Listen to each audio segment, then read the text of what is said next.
I think y'all went through a exercise really of talking about name change, and where'd you wind up? EME. Empowering my environment. Empowering my environment. Empowering my environment is a movement.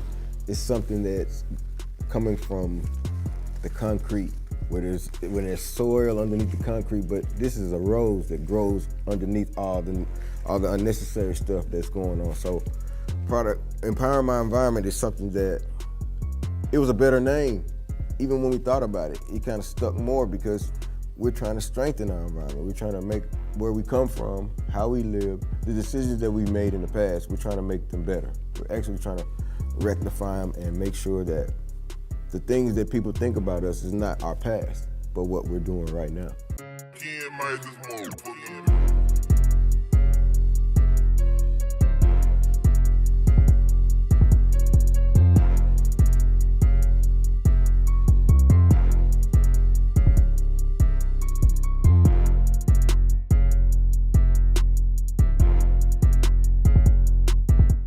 All right, so I've taught entrepreneurship in different settings for about a decade, but my friend Turtle contacted me and he said he had an idea for doing entrepreneurship or teaching entrepreneurship in a way that I had never done it before. You actually wanted to do it, learn as you were going. So what was your idea? Man, just to get some of the big homies out the neighborhood. Maybe get them together and come together as a group and get out here, man, so we can show the younger people another route to take. I had no guidance, nobody to lead me, so I did what everybody else in the hood was doing, which we call thugging. I went out there thugging and ended up getting in a lot of trouble doing it. Getting a record at 12 years old, going to alternative school, getting in a lot of fights and just stressing my mom out. But like I said, I was just going with the flow. Man, high school was gang bang central.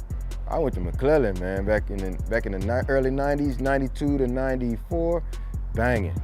I was used to my father being around. My father was like one of my best friends when I was a kid.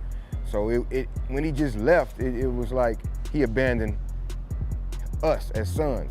Like growing up in a house where you ain't had no father. My father was in the penitentiary, you know what I mean? My mom went through some abusive things with him, you know what I mean? So I grew up fighting, you know what I'm saying? Then I done started to get exposed to weapons. So you was young, you was a kid, you know what I'm saying? Gang banging was the thing to do. So, you know, it was kind of like that was where I was, it was like that's where I was meant to be or something. Around 88, 89-ish, it started getting, a lot of gangs started coming here. I got involved with that, which led me down a really bad path. Witnessed a lot of stuff a young man shouldn't witness, been through a lot of things, but all that end up leading me to federal prison for 13 years. You know, it's a lot of violence going on in these neighborhoods, and we think that it's something else that we can do besides always running in and out the penitentiary, always fighting, shooting, killing. Just the norm on what we do right here in the city. We actually came together as families, man, and putting something special together in the neighborhood and trying to show our people something different. You think it's gonna work? Man, they ain't got no choice but to work. This is what we do. That's why I'm in.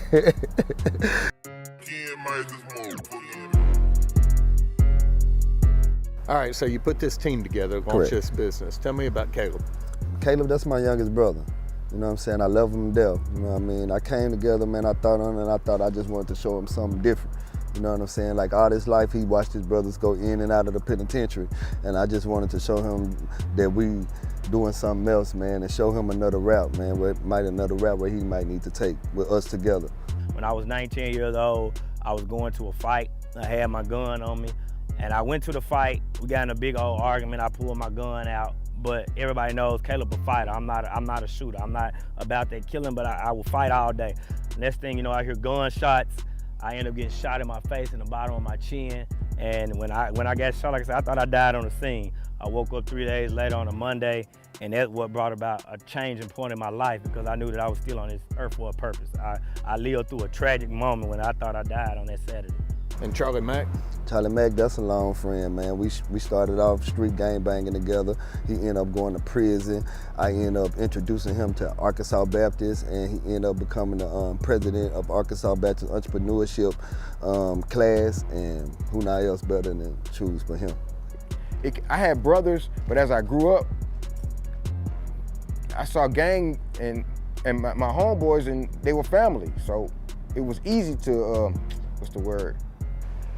to blend in with the gang because it was like men and brothers. So I could understand that, but it points you more to the wrong direction than to the right because you're looking for something now. Now I'm searching for something to fill that void of where my father was, family being wanted, like men that looked like me and talk, and they weren't even men then, we were boys. So my thinking was messed up. It was Charlie Rock? Man, that's my friend, man. That's my childhood friend. We went to the penitentiary together, actually. He did 13, I did 10. He was solid, you know what I mean? He's always been solid to me. He's never, you know what I'm saying? He ain't got a flaw when it came to me. So I was like, man, let me get my guy, you know what I mean? And see what we can do out here, man, and get this neighborhood back on track where we on a good path where we had it before we left. Prison saved my life. I know for a fact I wouldn't have made it to 21 years old. I went to federal prison at 18. I wouldn't have made it to 21 because of the type of activities that I was involved in. And I had a mindset of I didn't care. So once you get that mindset that you don't care and you full-fledged banging with the hood, 9 times out of 10, you're not gonna make it, especially the route we were going. We were into everything. Like growing up in a house where you ain't had no father. My father was in the penitentiary, you know what I mean?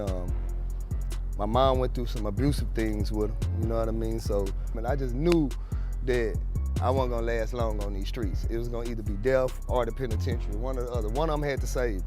So, I ended up, unfortunately, robbing some establishments on federal grounds and ended up, people seeing me as a threat out here. I was like one of the lone little gang bangers out here. And I ended up getting federal charges, charged as an adult, went down there with the big boys. At 16, I had to hold my own. Our stories are so amazing, you know what I mean? They so unique. Each one of us got these unique stories. Each one of us been through struggles, you know what I'm saying? Like, and through these tribulations that we done went through, we overcame it. You know what I mean? We was able to still get out here and still find a way, some common grounds to feed our family and interact with the community. Not trying to leave the community or trying to get better and leave. No, we trying to get better and stay. You know what I'm saying? Because we know that by us living here and being down here in these environments, that it is a much needed for entrepreneurship in these in these environments. We're talking about this brand that you're building, this empowering my environment. If I'm wearing some of your merchandise, what does that say about me? What am I trying to communicate? Unity. Our main message is unity on every side. It don't matter if you're from the north, the south, the east, the west. We're trying to bring people together instead of being divided, because it's been that way for centuries. People have been divided, but it's time for us to come together, and that's what we're trying to do. We're trying to empower people. We're trying to show a better way of life, because so many people are just jacked up in all areas, and we're trying to empower them, trying to make them stronger, build them up, show them a whole other way a way of life, which is really love, unity, respect, getting along with each other, golden rule, doing unto others as you would like to be done unto yourself. Love, unity, and community. So we need for whoever purchased our merchandise, we need for you to believe in it, because that's the message that we are truly pushing. That's where we at now in our lives. Empowering was something that we all were on, we were on one accord with that. We empowering our neighborhood, and we seriously mean that. And that's what we want people to know that buy our product, to buy into our values of love, unity, and community. He give him that thumb up because you're going to be looking good, because our apparel going to be fly. You dig? We're going to be fly with it. So we want you to smile, and too, just say hello and how you doing. You know what I'm saying? Just might make that person's day. it don't take a lot to be nice to your neighbor and to love your neighbor. And it took for me to come from a dark place to get to this light, you know? So that's what we want you. When you have on our apparel, go holler at that other person, tell them, hey, how you doing, how your day going? Just talk to them, get to know that person. If you're wearing EME, I want you to show a source of power. You know, might have courage. You might be low self-esteem into some things. You know, you might have some troubles in your life, but you know, EME is here to give you the strength that you might need to face all your problems and all the diverse you've been going through.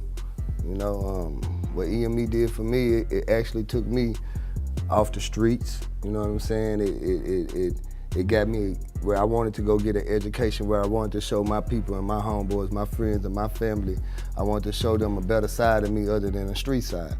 We want to thank y'all for supporting us, for following us, doing episode 1. We're going to return next week and talk about how we can stop this violence in the city. EME, baby. EME all day. Well, violence is taught in our community. You know what I'm saying? The more violent your gang is that's who's gonna run the streets. And also, it's just what we was taught. You know what I'm saying? And that's how you are taught to handle your problems, through violence. Right. You feel me? So once that's programmed in you, and then especially once you pop that pistol the first time and you get off and you like it, it becomes a repeat process, a revolving door of violence. EME is more.